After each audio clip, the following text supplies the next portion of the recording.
முளைக்க வச்சு காய வச்சு திரிச்ச மாவு 1 கப் எடுத்திருக்கேன். அதுக்கு 3/4 கப்பு தண்ணி, அதில் கொஞ்சமாக நெய், டேஸ்ட்டுக்கு உப்பு போட்டு நல்லா கொதிக்க விடுறோம். இந்த நல்லா தளதளன்னு கொதித்த தண்ணியை எடுத்து வச்சுருக்கிற கேழ்வரகு மாவில் கொஞ்சம் கொஞ்சமாக ஊற்றி பிசைகிறோம். இது 3/4 கப்பு எடுத்துருக்கோம். 1/2 கப்புலேருந்து 3/4 கப்பு வரைக்கும் இது ஏற்றுக்கிறோம்.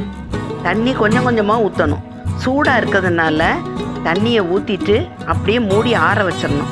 ஆறுனதுக்கப்புறம் எல்லாத்தையும் நல்லா சேர்த்து பிசையணும். பிசைஞ்சு நம்ம சப்பாத்தி மாவு மாதிரி பிசைஞ்சு எடுத்துக்கணும். எடுத்ததை வேணுங்கிற சைஸில் சப்பாத்தி போட்டுட்டு நல்ல சூடான கல்லில் 2 பக்கமும் திருப்பி போட்டு எண்ணெயோ நெய்யோ விட்டு எடுத்தோன்னா மில்லட் சப்பாத்தி, ராகி சப்பாத்தி ரெடி. இதுக்கு தக்காளி குருமா, சட்னி எல்லாமே டேஸ்ட்டாக இருக்கும். ஆரோக்கியமான மில்லட் சப்பாத்தி ரெடி.